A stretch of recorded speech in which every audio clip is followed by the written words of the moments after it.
Con Simone Santarelli del Cotton Club al termine della Coppa Italia, vinta ai rigori contro il Checco dello Scapicollo.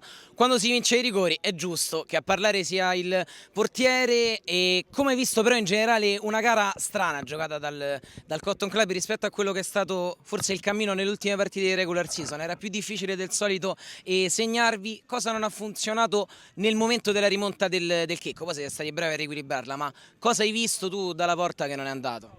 Beh, diciamo che comunque è passato un momento che comunque stavamo giocando bene, non stavamo rischiando quasi nulla e comunque stiamo sempre giocando contro il Checco dello Scapicollo, che è la squadra principe della Lega, a prescindere dal fatto che noi abbiamo concluso primi a regular season. Comunque, quindi di conseguenza è normale che appena ti distrai un attimo, magari per un semplice momento, prendi gol. Poi fortunatamente noi abbiamo dei giocatori che ci permettono di recuperare la partita quando mancano 2 minuti alla fine, e ci ha portato ai rigori dove siamo riusciti a battere il Checco e alzare la coppa.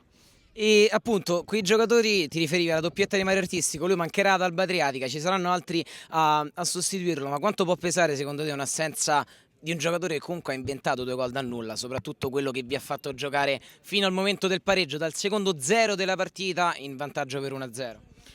Mario, oltre a essere un compagno di squadra, è anche un amico, e io gli vedo fare queste cose ogni allenamento, ogni partita che abbiamo giocato sempre insieme. E mancherà tantissimo perché è capace di risolvere le partite in un attimo, come ha fatto oggi.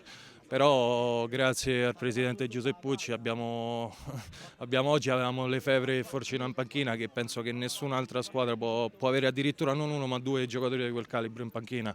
Quindi ci mancherà, ma andremo su ad Alba sicuri di avere l'organico più forte. Poi il rettangolo di gioco dirà se saremo più forti anche nelle finali o meno.